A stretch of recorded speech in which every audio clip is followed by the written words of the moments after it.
Hay cosas que uno aprende con el tiempo a no decir en voz alta. No porque sean mentiras, sino precisamente porque son verdades demasiado incómodas para el mundo en el que vivimos. Durante décadas he recorrido archivos, he entrevistado a personas que pedían que sus nombres nunca aparecieran en ningún documento, he leído informes que circulaban en fotocopias borrosas de mano en mano entre investigadores que sabían perfectamente que lo que sostenían entre sus dedos no debía existir. Y en todo ese tiempo, en todos esos años de investigación, hay una pregunta que ha regresado una y otra vez como un eco que no termina de apagarse. ¿Por qué los hombres más poderosos del mundo están abandonando silenciosamente sus países de origen y trasladándose a lugares específicos del planeta? No lo hacen por el clima. No lo hacen por los impuestos, aunque esa es la versión que los medios de comunicación repiten sin cuestionarla. Lo hacen porque saben algo que nosotros todavía no terminamos de entender. Y eso, precisamente eso, es lo que vamos a explorar hoy. Porque detrás de cada movimiento de esos hombres y mujeres que controlan fortunas inimaginables, detrás de cada búnker construido en Nueva Zelanda, de cada finca adquirida en Patagonia, de cada isla comprada en el Pacífico Sur, hay una narrativa que nadie está contando con honestidad. Una narrativa que mezcla geopolítica, espiritualidad, fenómenos inexplicables y una conciencia colectiva de que algo está cambiando en este planeta. Algo que ellos, con sus recursos y sus redes de información privilegiada, han podido ver antes que el resto de nosotros. Siéntate, porque esto va a llevar tiempo y vale la pena cada minuto. Permíteme comenzar con algo que ocurrió hace varios años y que todavía recuerdo con una nitidez extraña. Estaba en una pequeña ciudad del norte de Europa revisando documentos relacionados con una investigación completamente diferente, cuando un hombre se acercó a mi mesa en la biblioteca donde trabajaba. Era mayor, con esa apariencia de quien ha vivido demasiadas cosas como para sorprenderse ya por nada. Me habló en voz baja, con la calma de quien no tiene miedo porque ya no le queda nada que perder. Me dijo que llevaba 30 años trabajando para una firma de asesoría financiera que gestionaba los patrimonios de algunos de los individuos más ricos del planeta. Y que en los últimos años había notado algo que lo perturbaba profundamente. Sus clientes más poderosos, los que manejaban cifras que la mayoría de nosotros no puede siquiera visualizar, habían comenzado a hacer preguntas muy distintas a las habituales. Ya no preguntaban únicamente por rentabilidad, por mercados emergentes o por paraísos fiscales. Preguntaban por terrenos elevados, por zonas con acceso a agua dulce independiente, por países con baja densidad de población y estabilidad geológica. Preguntaban, me dijo con una pausa larga y significativa, como si estuvieran planificando sobrevivir a algo, no a una crisis económica, no a una guerra convencional, a algo que él mismo no sabía nombrar con precisión, pero que percibía en cada conversación como una sombra que nadie quería mirar directamente. Eso fue lo que me puso en marcha. Porque ese hombre no era un conspiranoico de Internet, era alguien que había pasado décadas en el interior de un sistema que la mayoría de nosotros solo vemos desde fuera, y lo que describía no sonaba a paranoia. Sonaba a información cuando viene de ciertos niveles, tiene una textura diferente, tiene la frialdad de lo verificado, no el calor de lo imaginado. Así que empecé a tirar de ese hilo. Y lo que encontré al otro lado no me sorprendió completamente, porque llevaba años viendo señales sueltas que de repente comenzaban a encajar. Pero sí me inquietó, porque la escala de lo que estaba ocurriendo era mucho mayor de lo que cualquier artículo de prensa había insinuado. Nueva Zelanda. Ese es el nombre que aparece una y otra vez cuando uno empieza a investigar este fenómeno. Un país situado en el extremo del mundo, geológicamente activo, pero con zonas de estabilidad notable, con una densidad de población ridículamente baja para su extensión, con recursos naturales abundantes y con una distancia respecto a los grandes centros de conflicto global que lo convierte en algo parecido a lo que los antiguos llamarían un refugio. Desde hace más de una década, los registros de compra de propiedades en Nueva Zelanda por parte de ciudadanos extranjeros de altísimo patrimonio han crecido de manera sostenida. No hablo de personas que compran una casa de vacaciones. Hablo de personas que construyen instalaciones con generadores propios, con reservas de agua y alimentos para años, con helipuertos privados y con sistemas de comunicación independientes de la red convencional. El gobierno neozelandés llegó a restringir la compra de tierras por parte de extranjeros en 2018 precisamente porque la presión era tan notable que comenzaba a generar tensión política interna. Pero esa restricción llegó tarde. Para entonces, muchos de los que querían estar allí ya estaban allí. ¿Y qué saben ellos que nosotros ignoramos?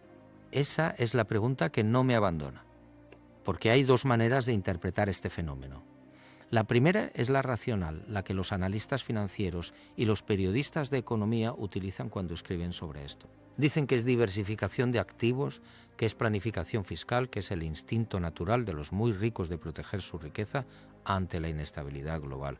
Y puede que tengan razón en parte, pero solo en parte, porque la segunda interpretación es más oscura y más interesante. Y es que estas personas tienen acceso a información que no está disponible para el público general.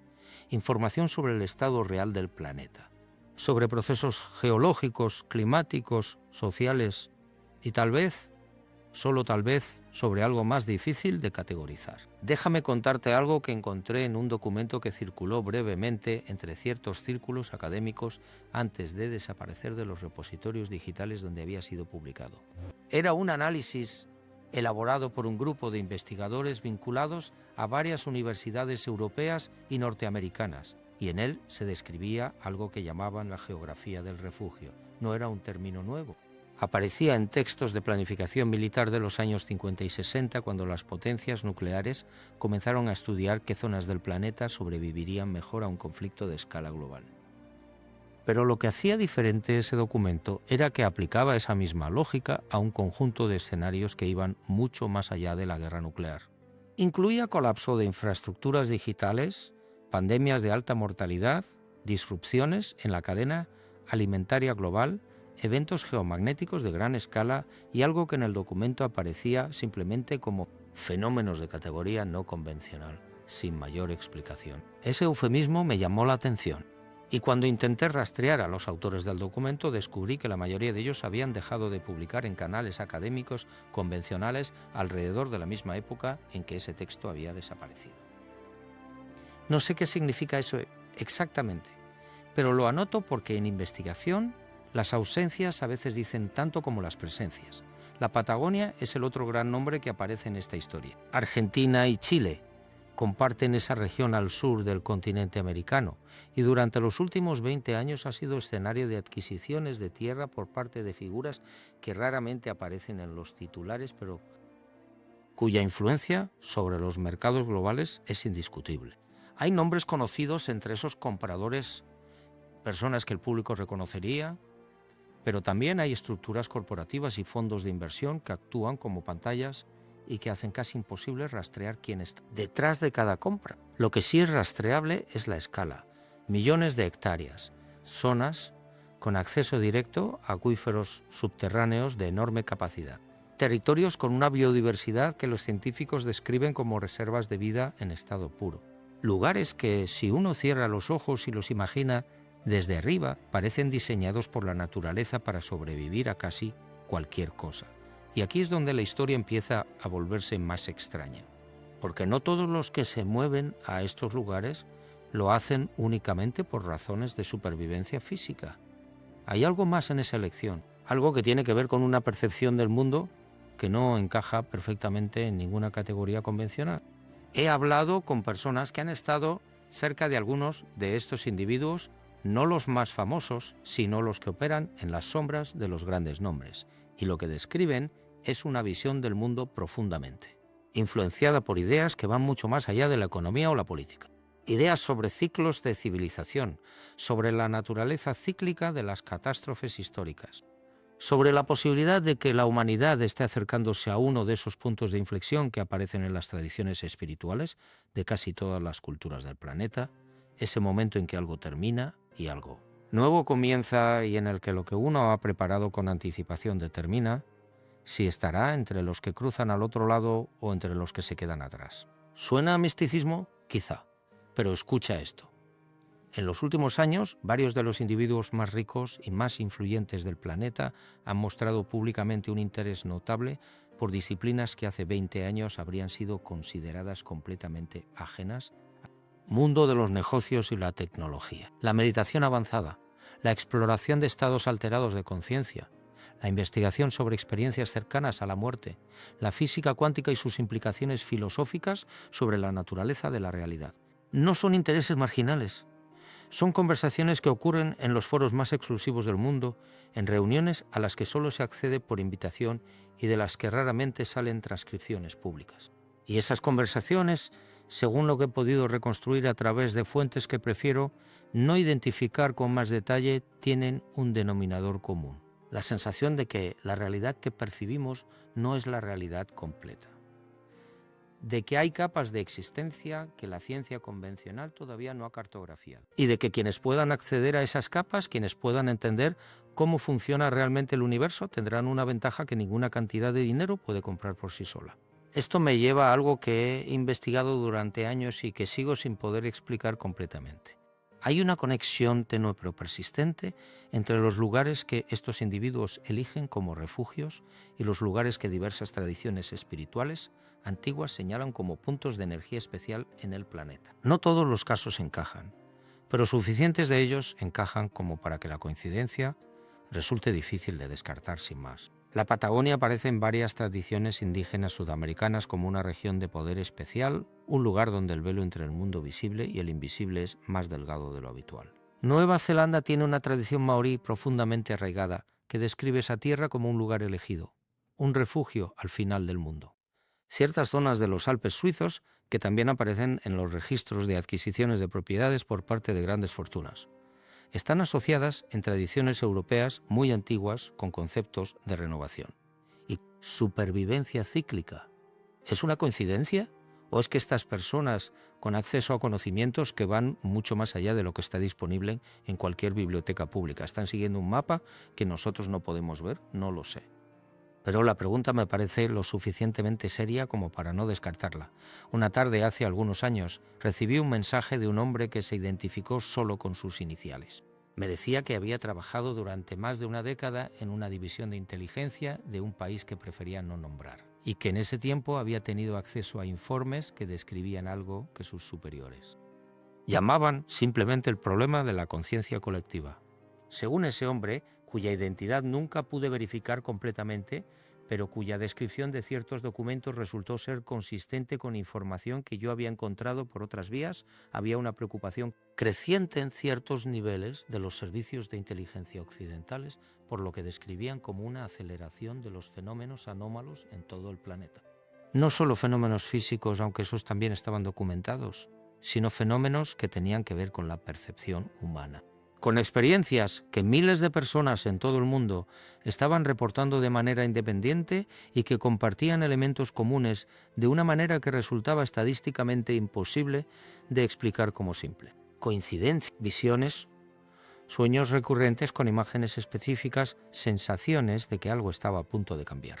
Una percepción compartida sin coordinación aparente de que el tiempo que conocemos estaba llegando a algún tipo de límite. Me contó que en uno de esos informes, que había circulado internamente con un nivel de clasificación que le impedía describirlo con más detalle, se mencionaba que ciertos individuos con recursos extraordinarios habían comenzado a actuar como si tuvieran acceso a esa misma percepción, como si algo les estuviera diciendo, a través de canales que no eran los canales convencionales de la información, que era el momento de moverse, de prepararse, de estar en ciertos lugares y no en otros cuando llegara lo que fuera que estaba llegando.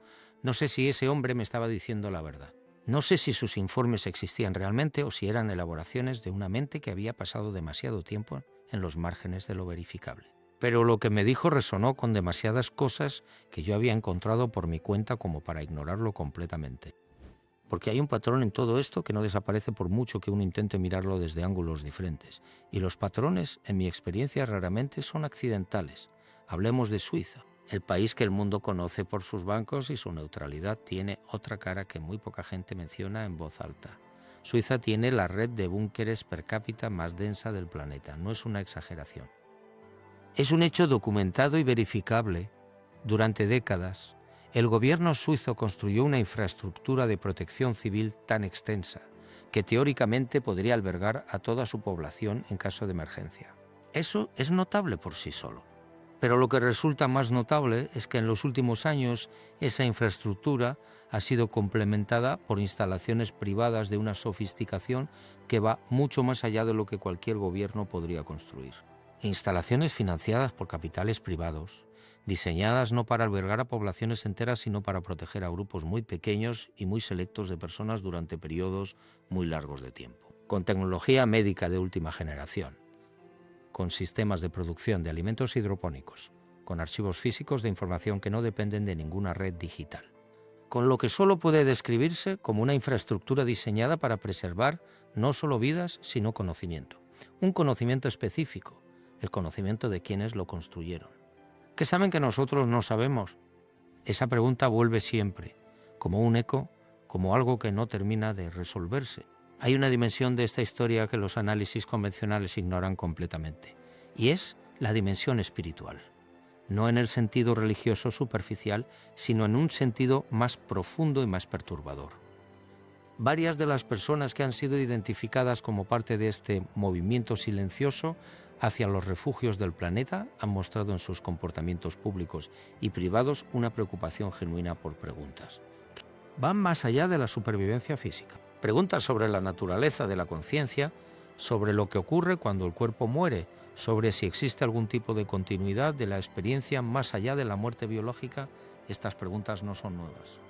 Son las preguntas más antiguas de la humanidad. Pero el hecho de que las estén haciendo personas que tienen acceso a los mejores científicos del mundo, que pueden financiar cualquier investigación que deseen, que no tienen ninguna necesidad de buscar consuelo en narrativas espirituales porque su posición material no lo requiere, ese hecho me parece significativo. He leído transcripciones parciales de conversaciones que tuvieron lugar en contextos privados durante retiros de varios días en los que participaron algunas de estas personas junto a científicos, filósofos y lo que solo puedo describir como exploradores de la conciencia, personas que han dedicado sus vidas a cartografiar los territorios de la experiencia humana que la ciencia convencional todavía no sabe cómo medir. Y en esas conversaciones aparece una y otra vez la misma intuición. La intuición de que estamos en un momento de transición, no solo civilizacional, no solo geopolítica, sino algo más fundamental, un cambio en la naturaleza misma de la experiencia humana, un umbral que la especie está a punto de cruzar, aunque nadie sepa exactamente hacia dónde lleva ese umbral. Uno de los participantes en una de esas conversaciones, cuya identidad no puedo revelar, pero cuya influencia en ciertos sectores tecnológicos es indiscutible, dijo algo que me quedó grabado cuando lo leí. Dijo que la razón por la que se había interesado en la investigación sobre la conciencia no era filosófica sino práctica. Dijo que había llegado a la conclusión de que la conciencia no era un producto del cerebro, sino algo que el cerebro recibía como una antena recibe una señal. Y que si eso era cierto, entonces todo lo que creemos saber sobre la muerte, sobre la identidad, sobre el significado de estar vivo, era fundamentalmente incorrecto. Y que esa incorrección tenía implicaciones que iban mucho más allá de lo académico. Tenía implicaciones sobre cómo uno debía vivir, sobre qué debía preservar, sobre qué importaba realmente cuando todo lo demás desaparecía. No sé si tenía razón.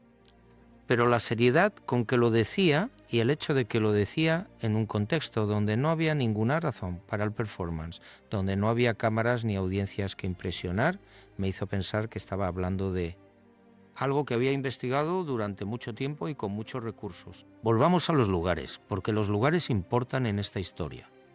Importan de una manera que va más allá de la geología y la geografía convencional. He notado en mis años de investigación que ciertos lugares del planeta aparecen una y otra vez en contextos muy diferentes. Aparecen en las tradiciones espirituales antiguas como puntos de poder o de conexión con dimensiones de la realidad que no son accesibles desde cualquier lugar. Aparecen en los registros de fenómenos anómalos, de avistamientos, de experiencias que desafían la explicación convencional. Y aparecen en los patrones de movimiento de los individuos más poderosos del planeta en los últimos años. No todos los lugares coinciden en todas las categorías. Pero hay suficientes coincidencias como para que uno se pregunte si existe una cartografía del planeta que todavía no hemos comprendido completamente. Una cartografía que ciertos seres humanos en ciertas épocas y con cierto tipo de conocimiento han podido leer con más claridad que el resto. La Antártida merece una mención especial en esta historia aunque sea brevemente, porque hay algo en ese continente que no encaja bien con ninguna narrativa convencional. En los últimos años, el número de visitas de figuras de alto perfil a la Antártida ha aumentado de manera notable. No turistas, no científicos en el sentido convencional, figuras religiosas de primera línea, líderes políticos, personas cuya presencia en ese lugar remoto y extremo resulta difícil de explicar con las razones que se ofrecen públicamente. Hay investigadores que llevan años documentando estas visitas y que señalan una concentración de actividad en ciertas zonas del continente que no corresponde a ninguna instalación científica conocida. No digo que haya algo allí que no debería estar. No tengo pruebas de eso. Pero la acumulación de anomalías en torno a ese lugar es suficientemente notable como para que la pregunta quede abierta. ¿Has vivido algo que nunca te atreviste a contar? Una experiencia que no encajaba en ninguna categoría que el mundo convencional te había dado. Si es así, quizá entiendes mejor que nadie la sensación de que hay más capas en la realidad de las que la narrativa oficial reconoce. Puedes dejarlo en los comentarios. Quizá no seas el único. Regreso a los hombres y mujeres que se están moviendo, porque hay algo en ese movimiento que todavía no he mencionado y que me parece uno de los elementos más inquietantes de toda esta historia. No todos ellos se están moviendo hacia los mismos lugares. Hay un patrón general, sí, una preferencia por zonas remotas, por lugares con recursos naturales independientes, por territorios que ofrecen distancia respecto a los grandes centros de población. Pero dentro de ese patrón general hay variaciones que sugieren que no todos están respondiendo al mismo estímulo, como si hubiera diferentes grupos dentro de este fenómeno, cada uno con su propia lectura de lo que está por venir y con su propia estrategia de respuesta. Algunos parecen estar preparándose para una catástrofe física, otros para un colapso sistémico de las estructuras de poder convencionales, y otros, los más difíciles de categorizar, parecen estar preparándose para algo que no tiene un nombre claro en el vocabulario convencional. Algo que tiene más que ver con una transformación que con una destrucción, como si supieran que lo que viene no es solo el fin de algo, sino también el comienzo de algo que todavía no podemos imaginar desde donde estamos. Eso me recuerda a algo que leí hace años en un texto que había circulado en ciertos círculos esotéricos europeos antes de que yo tuviera acceso a él. Era un texto de autoría incierta, atribuido a diferentes fuentes en diferentes versiones, y describía lo que llamaba los ciclos de la memoria planetaria. La idea era que el planeta Tierra no es simplemente un escenario donde ocurre la historia humana, sino un sistema vivo, con su propia memoria, con sus propios ciclos de actividad y de reposo, con sus propios momentos de transformación radical que se repiten con una periodicidad que la historia registrada de la humanidad es demasiado corta para documentar completamente. Y que en esos momentos de transformación siempre había grupos de seres humanos que de alguna manera percibían lo que se acercaba y se preparaban para ello. No porque tuvieran información privilegiada en el sentido convencional, sino porque habían desarrollado a través de prácticas que el mundo moderno llama espirituales, pero que ellos entendían como técnicas de percepción, la capacidad de leer señales que la mayoría de los seres humanos no están equipados para detectar. No sé si ese texto describía algo real, no sé si los ciclos que describía existen de la manera en que los describía. Pero la estructura de la idea de que hay momentos en la historia del planeta en que algo fundamental cambia y de que algunos seres humanos pueden percibir ese cambio antes de que sea evidente para todos, esa estructura resuena con demasiadas cosas que he encontrado en fuentes muy diferentes como para ignorarla. Permíteme hablarte de algo que investigué durante varios años y que tiene una conexión directa con todo lo que estamos explorando. En las décadas posteriores a la Segunda Guerra Mundial, varios gobiernos occidentales pusieron en marcha programas de investigación sobre las capacidades humanas que van más allá de lo que la ciencia convencional reconoce. Programas que investigaban la percepción remota, la telepatía, la influencia de la mente sobre la materia física, las experiencias fuera del cuerpo y otros fenómenos que el establishment científico oficial rechazaba, pero que los servicios de inteligencia tomaban muy en serio porque sus adversarios también los tomaban muy en serio.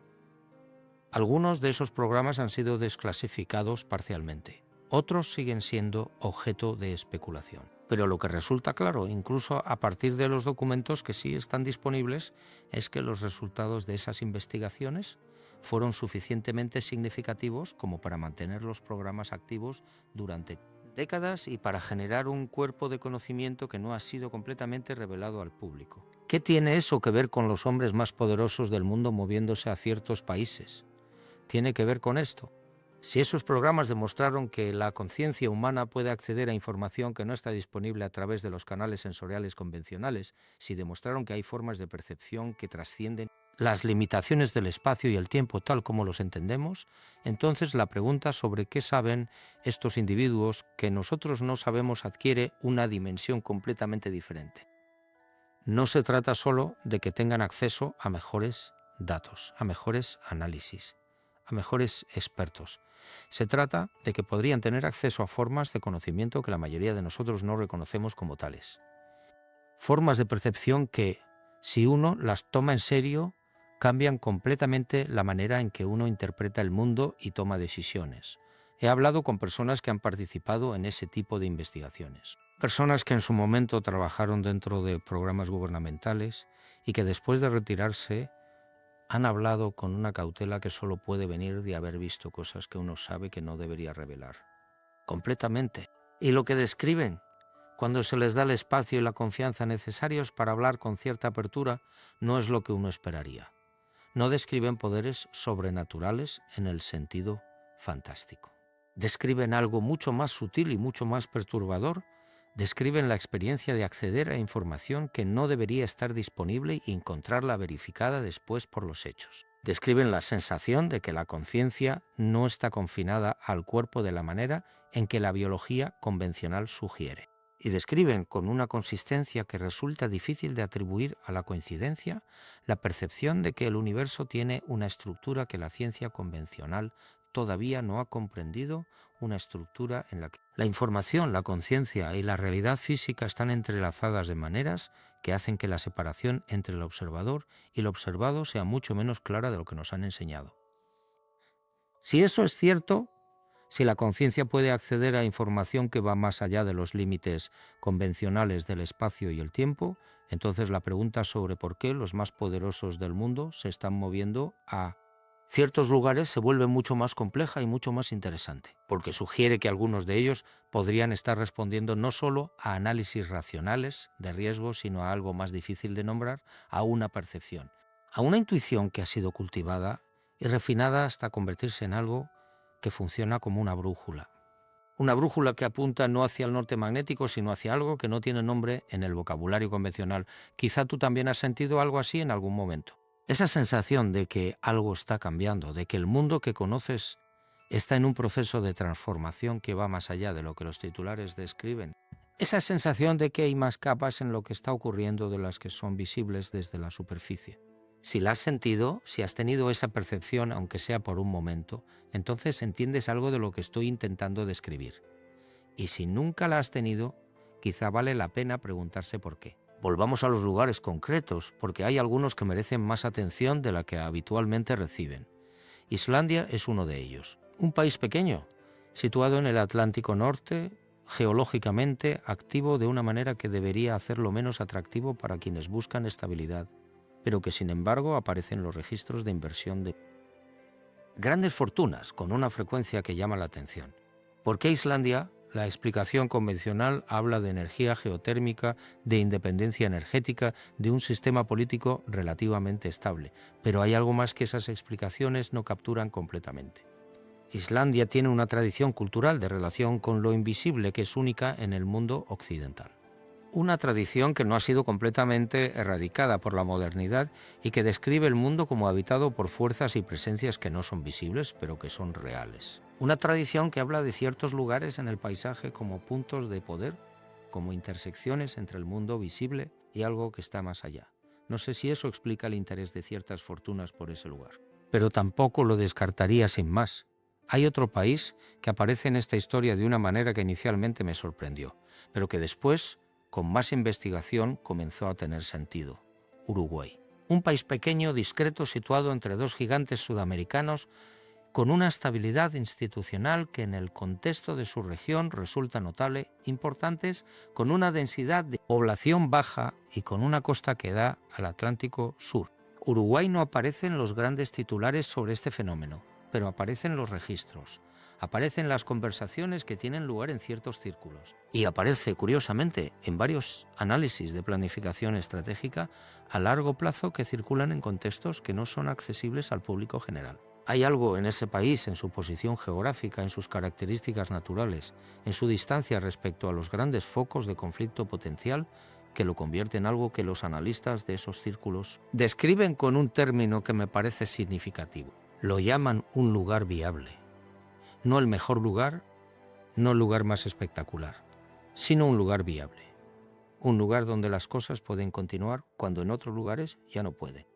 ¿Qué nos dice eso sobre lo que estas personas anticipan? Nos dice que no están pensando en términos de generaciones. Están pensando en qué lugar del planeta ofrece las mejores condiciones para que lo que ellos consideran valioso, sus familias, su conocimiento, su visión del mundo, pueda sobrevivir y eventualmente florecer de nuevo.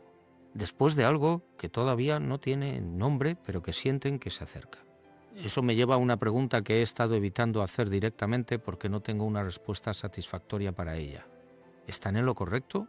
¿Hay realmente algo que se acerca? ¿O es esto simplemente el miedo amplificado por el dinero, la paranoia de quienes tienen tanto que perder que su mente trabaja constantemente en escenarios de pérdida? No lo sé, honestamente no lo sé. Pero hay algunas cosas que sí sé. Sé que los patrones que he descrito son reales. Sé que el movimiento de capitales y personas hacia ciertos lugares del planeta es verificable. Sé que las conversaciones que he descrito ocurren.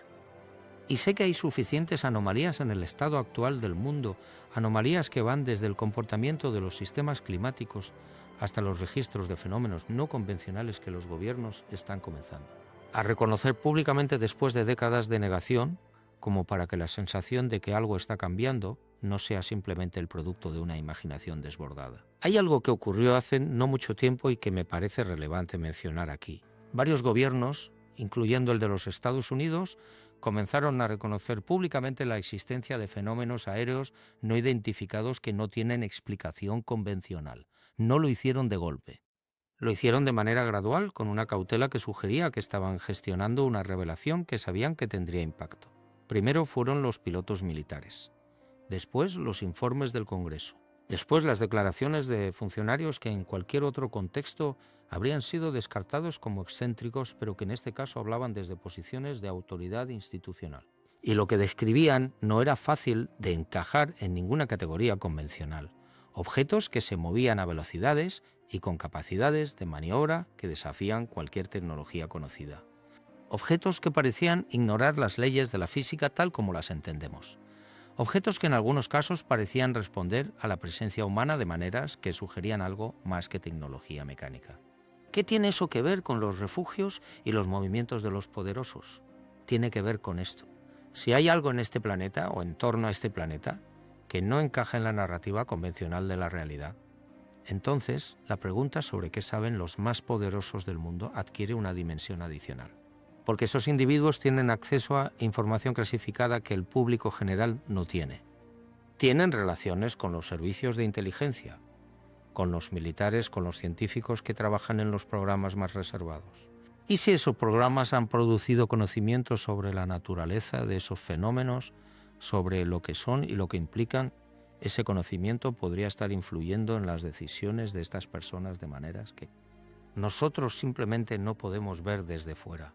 No estoy diciendo que los más ricos del mundo se están mudando a Nueva Zelanda porque tienen miedo de los ovnis.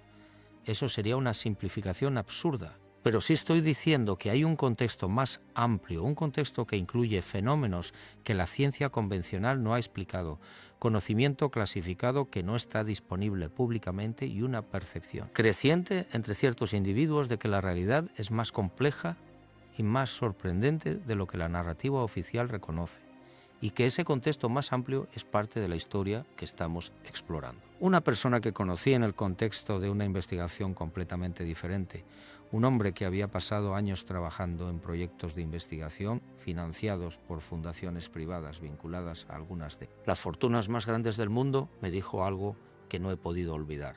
Me dijo que en todos esos años de trabajo, lo que más le había sorprendido no era el dinero, ni los recursos, ni el acceso a información privilegiada. Lo que más le había sorprendido era el miedo. Me dijo que detrás de toda esa influencia y ese poder había un miedo que no era diferente en su naturaleza al miedo de cualquier ser humano. El miedo a perder lo que se tiene, el miedo a lo desconocido, el miedo a que todo lo que uno ha construido pueda desaparecer en un instante. Y que ese miedo, amplificado por el acceso a información que la mayoría de la gente no tiene, se convertía en algo que impulsaba decisiones de una escala que resultaba difícil de imaginar desde fuera.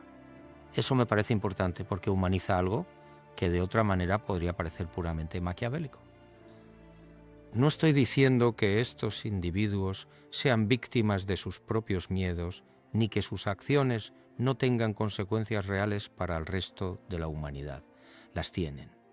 Cuando las fortunas más grandes del mundo se mueven, cuando los capitales se concentran en ciertos lugares y se retiran de otros, hay efectos que se sienten en la vida de millones de personas que nunca han oído hablar de búnkeres en Nueva Zelanda ni de fincas en la Patagonia.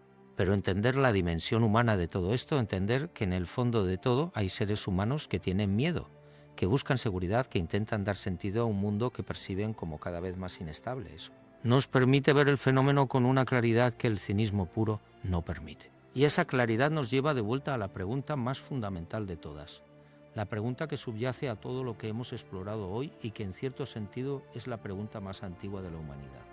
¿Qué está pasando realmente? No en los mercados financieros, no en la geopolítica, sino aquí, en este planeta, en este momento de la historia, en esta encrucijada que todos percibimos de maneras diferentes, pero que nadie puede ignorar completamente. Estamos en un momento de transición. ¿Está cambiando algo fundamental en la naturaleza de la experiencia humana? Hay fuerzas en juego que van más allá de lo que cualquier análisis convencional puede capturar. No tengo respuestas definitivas para esas preguntas, nadie las tiene, pero tengo la convicción formada a lo largo de décadas de investigación y de encuentros con personas que han visto cosas difíciles de explicar, de que la realidad es más rica, más compleja y más sorprendente de lo que la narrativa oficial nos ha permitido ver. Y que en esa riqueza y esa complejidad hay algo que nos concierne a todos, no solo a los que tienen los recursos para construir búnkeres y comprar tierras en los rincones más remotos del planeta. Hay algo más que quiero explorar antes de llegar al final de esta narración, algo que tiene que ver con la naturaleza del conocimiento mismo, con la pregunta de qué significa saber algo. Porque en el corazón de todo lo que hemos explorado hoy hay una tensión entre dos tipos de conocimiento. El conocimiento que se puede medir, verificar, replicar en una revista académica con revisión de pares. Y el conocimiento que viene de otra parte, de la intuición, de la experiencia directa, de lo que algunas tradiciones llaman sabiduría y que la modernidad ha tratado de relegar al ámbito de lo subjetivo y lo irrelevante. Pero hay algo curioso que he observado en mis años de investigación. Los individuos más inteligentes y más informados que he conocido, independientemente de su campo de actividad, raramente confían exclusivamente en uno de esos dos tipos de conocimiento.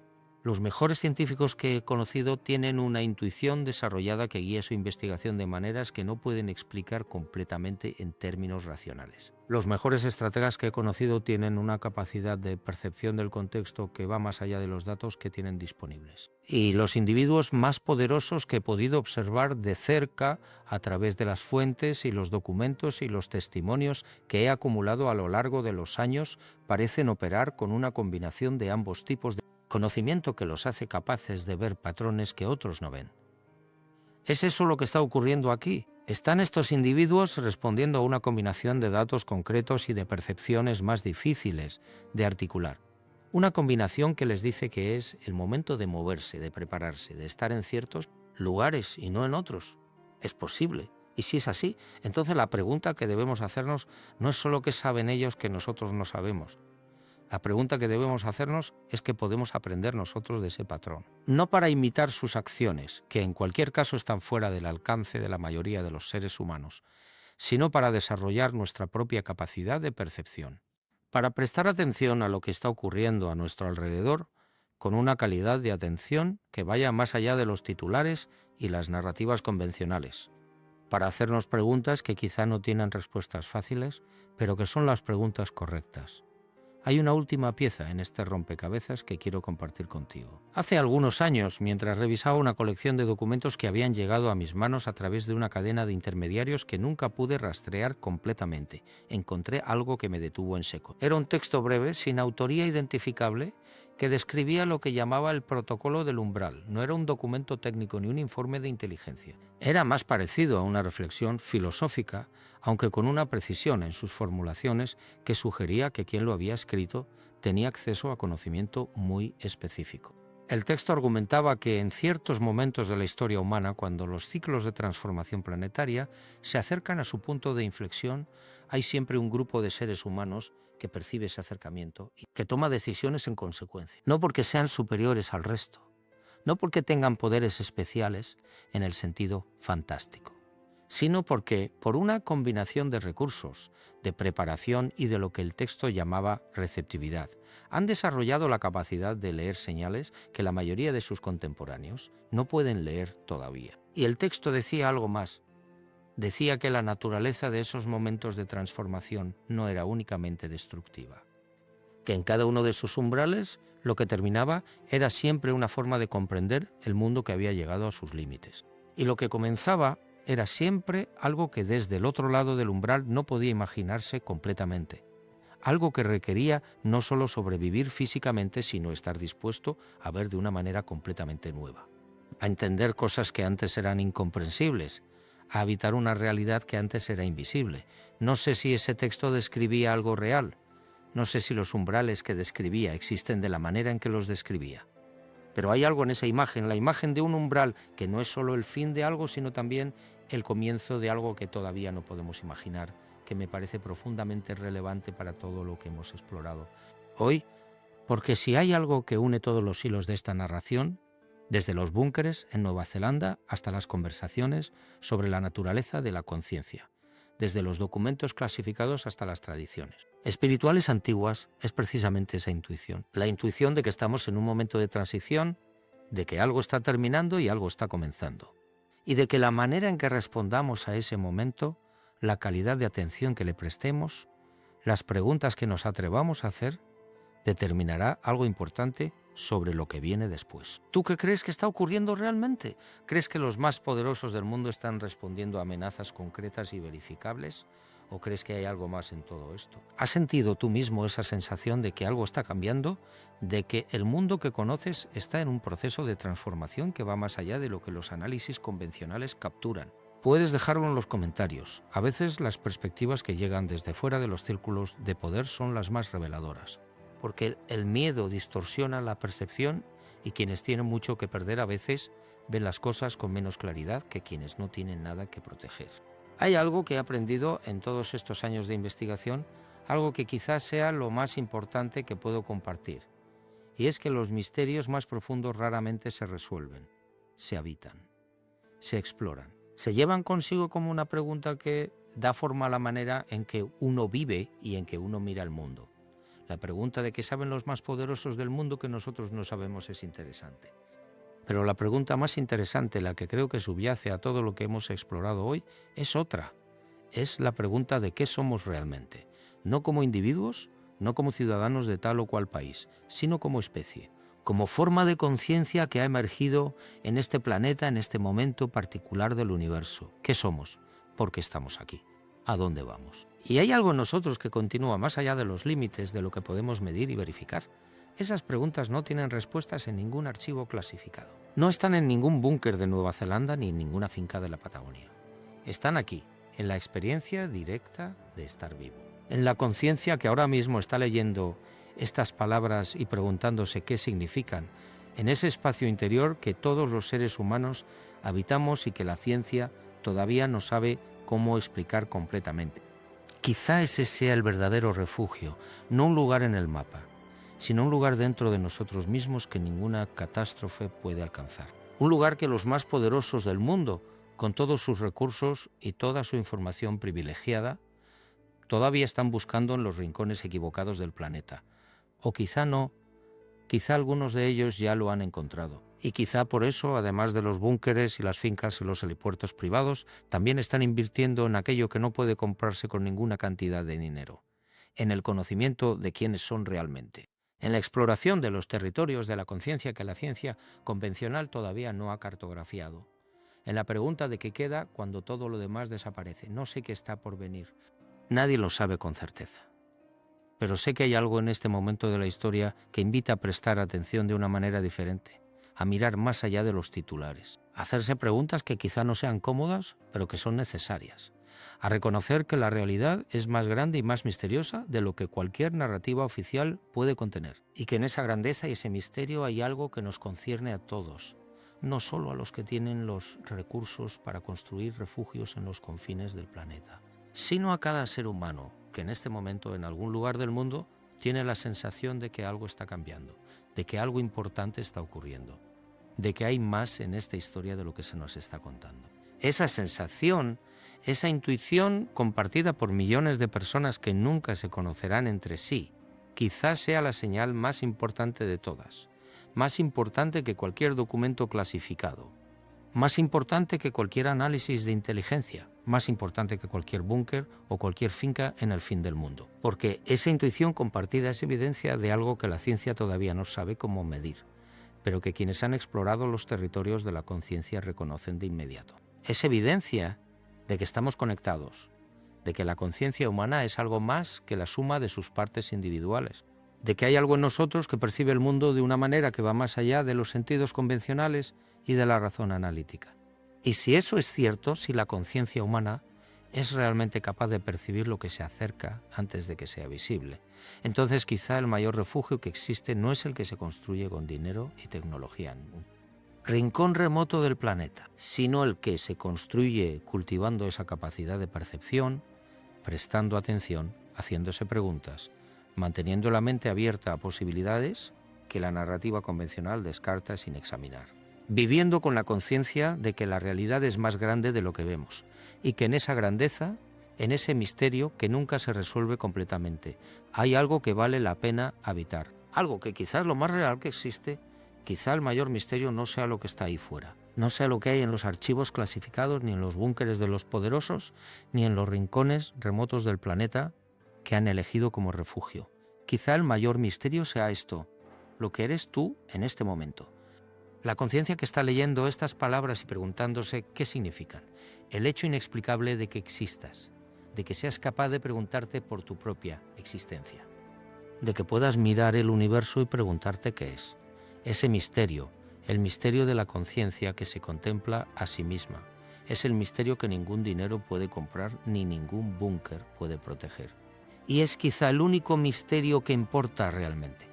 El único que, si pudiéramos comprenderlo completamente, respondería a todas las demás preguntas, incluyendo la pregunta de por qué los más poderosos del mundo están moviéndose a ciertos lugares ahora mismo, incluyendo la pregunta de qué saben que nosotros no sabemos, incluyendo la pregunta de qué está por venir.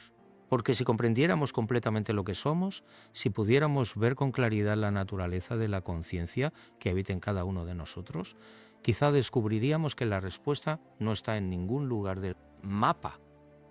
Está aquí, siempre ha estado aquí y siempre lo estará.